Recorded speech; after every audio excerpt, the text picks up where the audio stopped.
Katherine Collins is founder and CEO of Honeybee Capital, an independent research firm dedicated to pollinating ideas across various fields of study and endeavor based on the conviction that leads to optimal investment decision-making. And I want to ask you, can there be sound decision-making in investment if people are based on making the most money?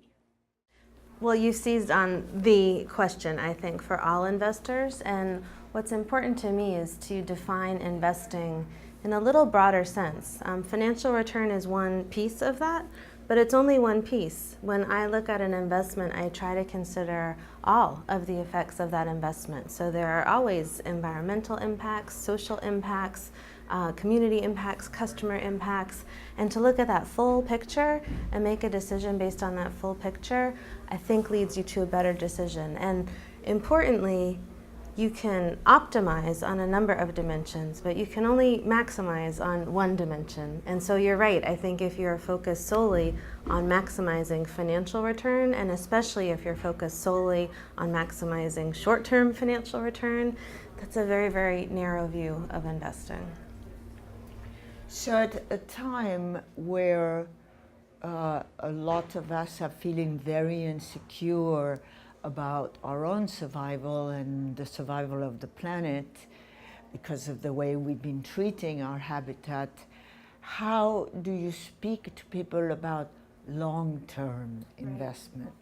Well, you've touched on another key point, and that's fear. I see fear everywhere I look, especially within the traditional financial world. You can see the fragility in some of our really big systems at this point on all different levels. And I think the key for all of us is to try to think past that fear. To me, the best tool for doing that is to just take that longer term view, to have a clear sense of where we want to be heading, and to at least be orienting in that direction. You can't get there in one fell swoop, but once that direction is clear, everything else feels a little less, it feels calmer, it feels more certain. Charles Eisenstein, who wrote Sacred Economy, says that rumor has got it that money has fled. And I would add to that a theme that's been coming up at this conference for me, and is it, can we free money? Gosh, I hope so. One of the things that is most encouraging to me, most hopeful, is that the more I dug into this question for myself, the more I realized that core, the connecting of investment to real benefit in that broad sense we just discussed, that core I think is still there. It's always been there and is really intact. What has grown up around it, though, is fiction. You know, it's all of the finance that's based just on those screens, that is more and more removed from a real transaction with a real person, with a real community. And so I do think there's risk to all that fiction, but I don't mind so much, because I do think that core is needed and is beneficial and is true. So I feel like we're all gradually heading back to that core. That's wonderful. So I understand that Brazil came back from the brink of financial extinction because both the people, the bankers, and the politicians changed the story of money in Brazil. So do you speak a different narrative about money to the people you counsel?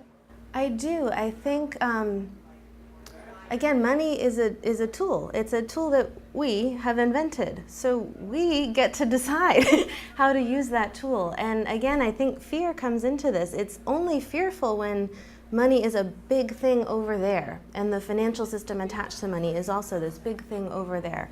When you put it back in its proper place as a tool to be helpful, that's just such an easy and accommodating starting point, because then the question is to you as a person, what do you want money to be? What do you want to use money for in your life, if anything? But it's an actual choice and decision, and I think a lot of us have forgotten that it's our choice. We made it up. How can people who don't have the money to actually care for themselves and their needs respect money? Oh, gosh.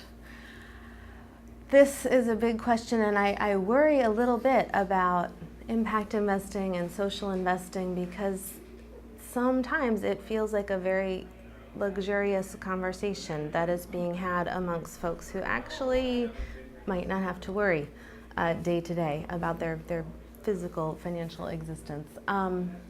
So I think this is a really key issue, and to me this is where that broader theme of connection really comes back, because the path to sustainability on a human level at that stage, it depends on community, it depends on connection, it depends on us actually caring for one another, and that extends to money and finance for me. There's no reason that money should not be used in a caring and beneficial way for others as well as ourselves.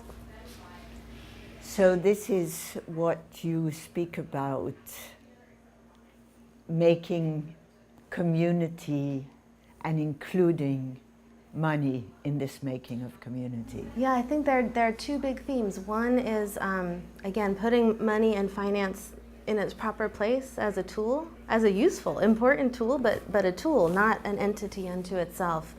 And once that's done, I think it's so easy and natural to connect, including connecting with that tool. And that's a big theme of this whole gathering, which I'm so happy to see, that the answer is not to be found in ever increasing specialization. The answer is to be found in undoing some of that specialization and reuniting all of those cores that really focus around connection. Can kindness and money coexist? Yes. Okay. All right.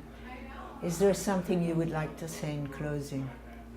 I think that last question was key. Kindness and money, they not only can coexist, they must coexist.